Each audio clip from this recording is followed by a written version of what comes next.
시청자 여러분 안녕하세요. 머니올라 시간입니다.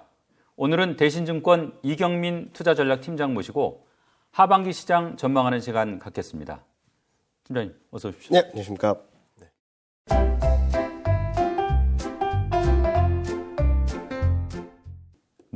올 상반기 참 힘들었어요. 네. 이제 마지막 달인데 네. 하반기 전망 주가 전망이라는 게 잘 맞지는 않지만 한번 좀 해봤으면 좋겠습니다. 일단은 상반기를 지나면서 계속적으로 수정 전망을 하고 있거든요. 그런 가운데 올해 하반기 코스피 레인지를 먼저 말씀을 드리면 2,580에서 2,870 정도를 러프하게 말씀을 드리고 있는데 일단은 저점은 통과했다라는 생각을 하고 있습니다. 2,550선까지 떨어졌었는데 그 저점은 통과했다라고 생각을 하고 있고 등락이 있다 하더라도 2,600선을 크게 깨지 않는 흐름으로 생각을 하고 있습니다. 그런 가운데 2,800선 후반대까지 안도랠리가 있을 거라고 생각을 하고 있고 전반적인 흐름은 올해 상반기보다는 조금 나은 환경, 다만 4분기 때는 좀 조심해야 될 변수들이 많아진다라는 전망을 드리고 있습니다. 이게 지금 한 3분기, 4분기 나눠서 특성도 좀 한번 살펴볼 수 있습니까? 네, 그림을 먼저 한번 보시면요. 이 그림에서는 전반적인 흐름에 있어서 올해 하반기에 어떤 그림을 드릴까 고민을 하다가 그려본 건데 아마 7월, 8월 중까지는 코스피의 2,800선 후반까지 안도랠리가 있을 거라고 생각을 하고 있습니다. 여러 가지 악재들을 좀 선반영했다는 부분들, 그런 가운데 더 나빠지지 않는 투자 환경들에 대한 안도감이 시장의 반등을 그리고 언더슈팅에 따른 그러니까 과도하게 하락한 데 따른 되돌림 과정이 있을 거라고 보고 있습니다. 다만 4분기에는 전반적인 매크로 환경들이 계속적으로 다운턴, 계속적으로 부진할 수 있다라고 생각하고 있고, 이제 4분기부터는 이제 미국 금리보다도 GDP 성장률이 더 낮은 국면으로 들어가고, 장단기 금리가 다시 한번 역전될 가능성이 있기 때문에 좀 조심해야 되는 구간. 그래서 7월, 8월 달 중에 코스피가 2,800선 중후반대를 가게 된다면 좀 차익 실현을 해야 되는 그런 시점에 도래할 수 있다라고 보고 있습니다. 지금 이제 투자자들의 제일 큰 관심이라고 하면 네. 결국 이제 미국 연준이 물가를 잡으면서 경착륙을 피하고 네. 경기를 연착륙시키는 수 있는가 네. 이거 같은데 가능할까요? 굉장히 어려운 한계인 것 같아요. 무슨 말씀을 드리냐면 제가 자료에도 쓰긴 했는데 안개가 자욱한 긴축 사이클이라고 말씀드리고 있어요. 예. 평상시라고 한다면은 연준이 굉장히 자연스럽게 연착륙을 시도할 수 있겠다라고 생각을 하고 있는데 우크라이나 사태 그리고 중국 공세 조치가 장기화된 데 따른 파장들이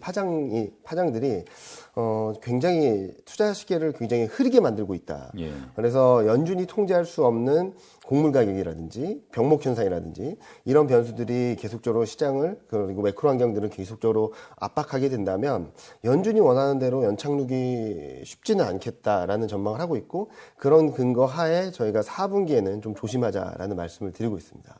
잠시 전에 말씀하셨습니다마는 물가, 공급망, 병목 현상, 통화 정책 이런 투자자들이 관심을 갖는 이 분야들이 많지 않습니까? 네. 이런 각 항목들에 대해서 팀장님 의견 좀 들어보고 싶은데요. 일단은 가장 중요한 건 물가라고 생각합니다. 물가가 잘 잡혀야지 경기에 대한 불안감들도 진정이 될 수 있고 통화 정책도 좀 완화적이라기보다는 지금보다는 덜 매파적으로 전환이 될 수 있다고 생각하거든요. 근데 물가가 잘 잡힐까 여기에 대한 퀘스천 마크도 있고 물가가 잘 잡힌다고 해서 시장은 좋아할까라는 고민도 있거든요. 무슨 말씀을 드리냐면 우크라이나 사태로 인해서 곡물 가격이 계속적으로 오를 수밖에 없는 환경이다라고 본다면 연준이 통제할 수 없는 물가 부담이 계속적으로 상존한다는 부분들.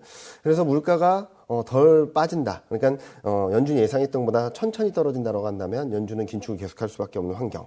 그리고 물가가 예상보다 좀 가파르게 떨어진다. 라고 한다면 곡물 가격에 대한 부담은 남아있는 상황에서 수요에 그러니까 유가라든지 아니면 주택 경기라든지 이런 수요 쪽의 변수들을 건드릴 수밖에 없기 때문에 궁극적으로는 물가 변수에 따라서 어떻게 됐든 간에 수요가 조금은 흔들릴 수밖에 없는 환경이다라고 보고 있고요. 병목 현상도 중국의 봉쇄 조치가 장기화되고 우크라이나 사태로 인해서 이런 장기화된 변수로 인해서 병목 현상이 좀 쉽게 완화되긴 어려운 환경 이런 전망의 하에서 통화 정책을 긴축적으로 가고는 있는데 이게 연착륙을 이어갈 수 있을까에 대한 고민은 좀 크다라고 볼 수 있겠죠.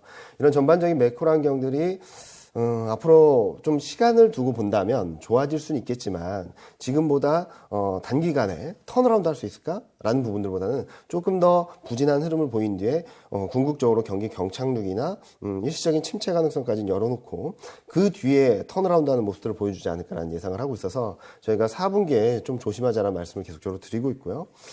기업 이익 같은 경우도 최근 여러 가지 얘기들이 나오고 있지 않습니까? 비용 부담이 커지고 있다.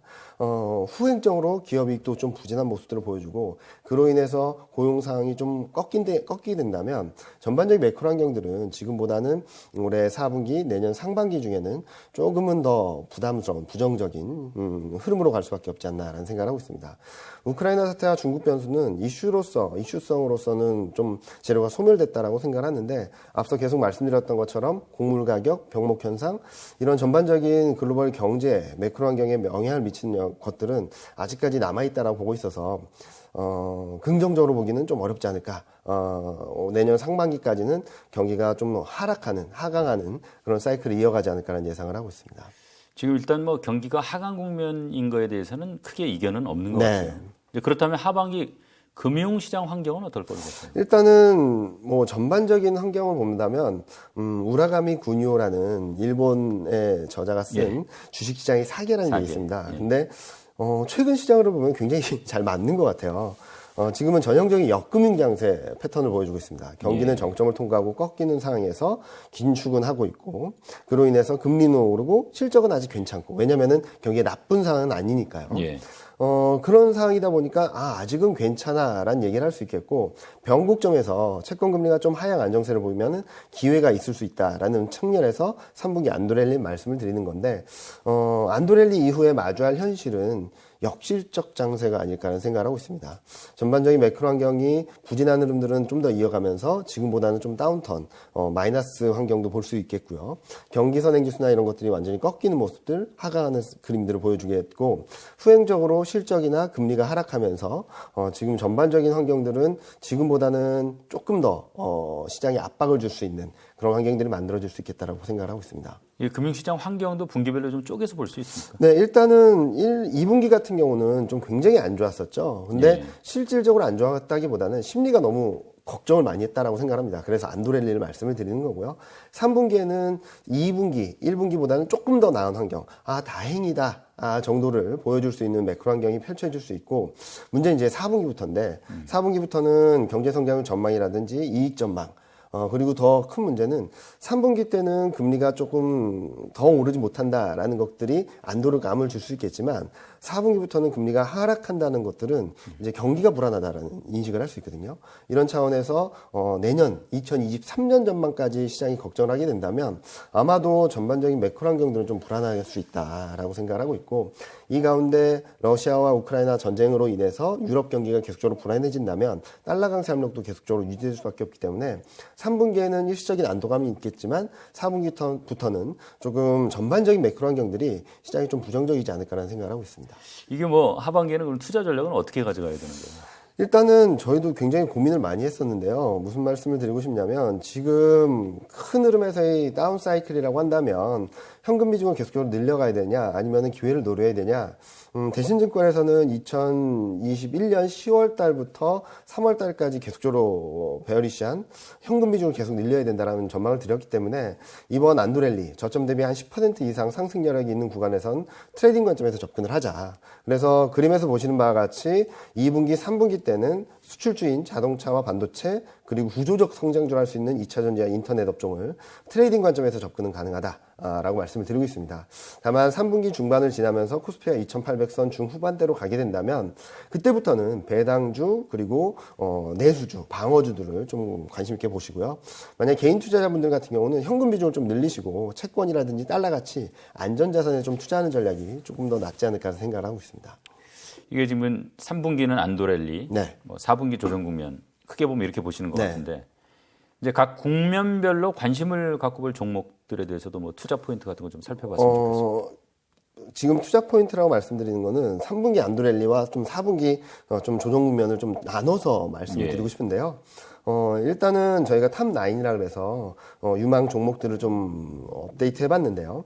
인터넷은 네이버, 2차전지는 LNF, 반도체는 SK하이닉스, 자동차는 기아, 전기전자는 LG노텍을 말씀을 드리고 있는데 이 종목들을 계속 끌고 가자라는 말씀을 드린 게 아니라 흔들릴 때마다 좀 담으셨다가 코스피가 2,850, 2,800선 후반 또는 종목별로 10% 이상 수익이 났을 때는 좀 차익 실현을 하셔서 예. 어느 정도 수익을 확보하자라는 말씀을 드리고 싶고요. 그리고 4분기 조정 국면에서는 KT와 제일기획은 좀 배당 쪽에 매력이 있다라고 보시면 될 것 같고 롯데칠성과 CJ 제일제당은 가격 전가력. 그러니까 원자재 가격이 많이 올라왔는데 제품 가격은 그만큼 못 올리거든요. 예. 계속적으로 제품 가격을 올리면서 가격 전가력을 높이면서 좀 상대적 매력을 높여줄 수 있다라고 말씀을 드리고 있습니다. 다만 조정 국면에서 이 종목들이 상대적으로 안정성을 보여줄 수 있다고 말씀드리고 있는데 개인 투자자분들은 어떤 종목을 투자하시기보다는 안전자산, 현금 비중을 확대하는 게 조금 더 내 자산을 지키는 투자 전략이 되지 않을까라는 생각을 합니다. 이번엔 뭐 투자 심리도 좀 살펴보겠습니다. 네. 뭐 리스크나 변동성 지수 이런 거에 비해서 상대적으로 투자 심리가 극도로 좀 위축이 된 것 같아요. 네. 이게 지금 상황 맞습니까? 지금 그렇기 때문에 심리가 워낙 위축됐기 때문에 저희가 안도랠리 지금은 어느 정도 정상화될 수 있다라고 말씀을 드리는데요. 그림을 한번 보시면은 매크로 리스크 인덱스라 그래서 리스크 지표들이 지금은 높은 수준 맞습니다. 그렇지만 2022년 3월보다 레벨 자체가 낮은 수준에서 좀 꺾이는 모습이고요. 변동성 지표, 빅스는 주식, 무브는 채권 변동성인데요. 이 또한 2022년 3월보다 조금은 낮은 수준에서 꺾이는 모습들을 보여주고 있죠. 예. 다시 말씀드리면 리스크 팩터라든지 변동성 지수라든지 이런 전반적인 매크로 환경들, 금융시장 환경들은 2022년 3월보다 덜 나쁘다라는 그림을 보여주고 있는데 심리를 보시면은 전미투자자협회에서 발표하는 투자심리인데요. 강세 전망은 2020년 3월, 그러니까 22년이 아니라 2020년 3월입니다. 예. 코로나19 팬데믹 때보다도 더 약한 흐름이고 약세 전망은 코로나19 팬데믹 때보다 더 높은 상황입니다. 그러네요. 무슨 말이냐면 시장이 보여주는 리스크라든지 변동성 상황들은 2022년 3월보다 덜 나빠요. 더 나쁘진 않아요. 라고 보여주고 있는데 심리는 2020년 3월보다 더 위축됐다는 거죠. 이게 조금만 진정이 되고 안정이 된다 하더라도 시장은 충분히 정상화될 수 있는 구간으로 들어갈 수 있다고 생각하고 있습니다. 아, 그렇군요. 이게 이제 투자자 입장에서 현실적으로 가장 우려되는 게 사실은 경기 침체인데 네. 뭐 가시적 징후가 있습니까? 지표에 어때요? 일단은 경기 상황들이 좀 불안정하다라는 건 확실합니다. 여기 그림을 보신다 하더라도 2022년, 23년 전망치가 다 떨어지고 있거든요. 하향 조정되고 있거든요. 예. 이거는 올해뿐만 아니라 내년까지도 경기에 대한 걱정들이 커지고 있다는 거는 맞는데, 자, 그러면은 이 그림을 가지고 경기 침체를 말할 수 있는가? 그렇진 않다는 거죠. 예. 내년 GDP 성장률도 1% 후반에서 2%까지는 열어놓고 있는 사이라서 아직까지는 경기 침체가 아니다. 그리고 경기 침체 가능성을 보여주는 클리블랜드 연준에서 발표하는 경기 침체 확률 또한 5% 밑에 있거든요. 그래서 아직은 경기 침체가 아니다. 그러니까 제가 경기 침체가 안 온다라고 말씀드리긴 굉장히 어려운 환경인데 네. 아직은 아니다. 시장이 너무 많이 걱정을 하고 있다라는 말씀을 드릴 수 있을 것 같습니다. 지금 하반기 실적 전망은 그럼 어떻게 하고 계십니까? 다행히 1분기 실적 시즌이 굉장히 좋았거든요. 예. 그렇다 보니까 실적 전망은 계속적으로 올라가는 모습들을 보여주고 있습니다. 최근 실적 전망이 좀 툭 떨어지는 모습들을 보여주긴 했는데 이거는 유틸리티 업종들이 대규모 실적 적자, 영업이익 적자를 내면서 반영이 된 것이지 실적이 완전히 꺾였다라고 보기는 어렵거든요. 예. 특히 최근 실적에 대한 눈높이가 조금씩 높아지면서 2022년 3분기에는 작년 3분기보다 실적 레벨이 높다라는 전망이 들어오고 있고 1분기, 2분기, 3분기 계속 전년 대비 이익이 증가한다라는 전망이 들어오고 있어서 당분간은 밸류에이션이 싸다, 가격이 싸다, 지금은 저평가되고 있다라는 논리적 근거로 충분히 말씀을 드릴 수 있을 것 같습니다. 사실 이제 투자 심리가 안정되려면은 네. 무엇보다도 물가가 이제 피크아웃 됐다. 그렇죠. 이런 게 이제 필요할 것 같고 그렇죠. 이제 채권 금리 좀 안정이 필요할 네. 것 같고 어떻게 보세요? 일단은 지금 현재 시점에서 채권 금리나 뭐 이런 것들이 조금은 들썩이긴 해요. 그런데 아마도 5월, 6월 물가를 확인하면서는 지금부터 더 올라가긴 좀 어렵겠구나, 좀 안정되겠구나라는 생각을 할 수 있을 것 같습니다. 클리블랜드 연준이라는 데서 발표하는 인플레이션 나우라는 게 있는데요. 그걸 보면은 5월달 CPI는 8% 초반, 8.1, 8.2 정도로 예상이 되고 있고요. 예. 그리고 6월달 CPI는 최근 업데이트된 걸 보면은 5.9까지. 7.9%까지. 다소 하향세네. 7%대로 꾸준히 완만하게 떨어진다는 전망이 들어오고 있고, 분기별 물가 전망을 본다 하더라도 2분기를 피크로 이렇게 뚝 꺾이는 모습들을 보여주고 있습니다. 이런 상황에서 채권 금리가 워낙 급등을 하다가 최근 좀 슬로해지는 그림들이 나타나고 있기 때문에 저는 지금 현재 시점에서 물가가 더 오른다? 또는 금리가 더 뛴다라는 걱정은 조금씩 완화되는 것이 아닌가라는 생각을 하고 있습니다. 오늘 이제 뭐 출근하기 전에 조간신문 보니까 네. 이제 미국에서 대중국 관세 뭐 인하나 철회 문제를 네네네. 조금 뭐 논의한다 이런 기사가 네. 떠더라고요. 이 관세 문제는 어떻게 되느냐에 따라서 뭐 미국 물가에 상당히 좀 영향이 있을 거 아닙니까? 네네. 일단은 제가 안드렐리를 말씀을 드리는 것 중에 하나가 플러스 변수가 중국 변수거든요. 일단은 돈을 많이 풀었고 금리를 인하했고 엄청난 경기 부양 정책을 쏟아붓고 있습니다. 그런 상황에 따라서 최근 미국 증시가 좀 흔들린다 하더라도 중국 증시는 되게 견조한 모습을 보여주고 있죠. 예. 여기다가 최근 다시금 수면 위로 올라온 게 관세 철회 이슈입니다. 밑에 그림 보시면은 지금 관세 철회가 되면 좋겠다라는 정도가 아니라 미국은 물가 레벨이 한 1%포인트 정도 떨어진다라는 전망이 들어오고 있고요. 예. 그리고 환율은 원화나 위안화가 1% 정도 올라간다는 전망, 그리고 교역은 1% 정도 올라간다는, 개선된다는 전망이 들어오고 있어서 지금까지 시장을 괴롭혔던 물가 부담, 그리고 환율 변동성 확대, 그리고 전반적인 글로벌 경기나 교역에 대한 불안감들을 좀 진정시켜 줄 수 있는 중요한 모멘텀, 변수가 되지 않을까라는 생각을 하고 있습니다. 다소 이제 숨통이 트일 수 있겠군요. 숨통이 트이는 것과 더불어서 안도렐리에 조금 더 부스터 역할을 해주지 않을까라는 예상을 하고 있습니다. 지금 이제 뭐 외국인 문제 보려면 이제 환율을 좀 봐야 네, 되는데 맞습니다. 사실 우리 환율이 위안화 환율하고 상당히 연동이 되지 되고 않습니까? 있죠. 네. 그렇다 보면 결국은 이제 중국이 안정세로 가는 게 참 중요한데 네, 맞습니다. 어떻게 보세요? 일단은 중국 같은 경우는 최근 들어서 봉쇄 조치도 좀 완화하겠다라는 계속적으로 발표를 하고 있고요. 그리고 경기 부양 정책도 계속 쏟아붓고 있습니다. 세금 인하라든지 아니면은 소비 쿠폰을 직접적으로 지원한다든지 그런 것들로 인해서 최근 위안화가 강해지는 모습들을 보여주고 있고 이에 발맞춰서 원달러 환율도 좀 하락하고 있죠. 등락은 있겠지만 저희는 올해 3분기 중에는 1200원 선 초반, 1210원대까지는 좀 하향 안정세를 보일 수 있다고 생각하고 있어서 최근 외국인 매매 패턴과 맞물려서 생각을 해보신다면 원달러 환율이 좀 안정이 되는 것만으로도 시장은 조금 더 수급적으로도 숨통이 트일 수 있는 그런 변수가 될 수 있다라는 말씀을 드리고 있고요. 특히 달러보다도 좀 원화가 강한 흐름들을 보여주고 있거든요. 무슨 말씀을 드리냐면 달러 인덱스가 1% 오른다 하더라도 원달러 환율은 한 0.5, 0.6 정도밖에 안 오르면서 상대적으로 강한 모습들을 보여주고 있다는 그림들이 원달러 환율이 조금만 안정돼도 외국인 수급이 들어오는 최근 1조도 사기도 하고 굉장히 모습들을 좀 바꿔가고 있거든요. 그래서 중국 변수가 중요한 이유는 환율, 외국인 수급, 원달러 환율 이런 쪽에 다 영향을 미치고 있기 때문에 중국 변수에 좀 집중을 하신다면 안도렐리는 이런 변수에 의해서 조금 더 올라갈 수 있겠구나라는 생각들을 하실 수 있을 것 같습니다. 뭐 모두에 네. 이제 3분기에 낙관적으로 본다면 네. 뭐 2,800 후반대도 네, 좀 네. 바라볼 수 있지 않겠냐 네. 말씀하셨는데 좀 그 근거를 좀 구체적으로 한번 좀 뜯어봤으면 좋겠어요. 네, 일단은 2,800선 후반이라고 한다면 정상화되는 수준입니다. 무슨 말씀을 드리냐면 경기가 좋아집니다, 실적이 좋아집니다라기보다는 워낙 눌렸던 게 다행이다라는 것만으로도 올라올 수 있는 레벨이라고 생각을 하거든요. 예.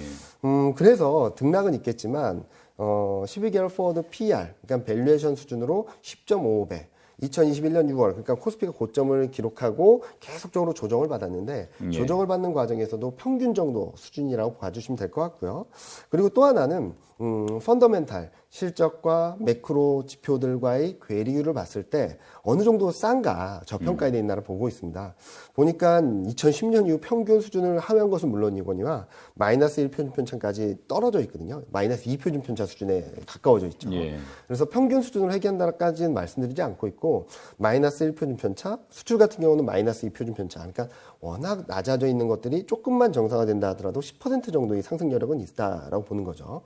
여기서 강조드리고 싶은 말씀은 경기 모멘텀이나 이익 모멘텀이 둔화되는 것은 맞습니다. 예. 이게 돌아서는 그림이라고는 아직까지 말씀드리기 굉장히 어려운데 워낙 많이 떨어진 다른 모멘텀들은 다 플러스거든요. 근데 예. 코스피 혼자 마이너스 17%다 보니까 이게 정상화되는 것만으로도 10% 정도의 상승 여력은 충분히 있다라는 말씀을 드리고 싶습니다. 저희가 좀 올랐으면 좋겠는데 네.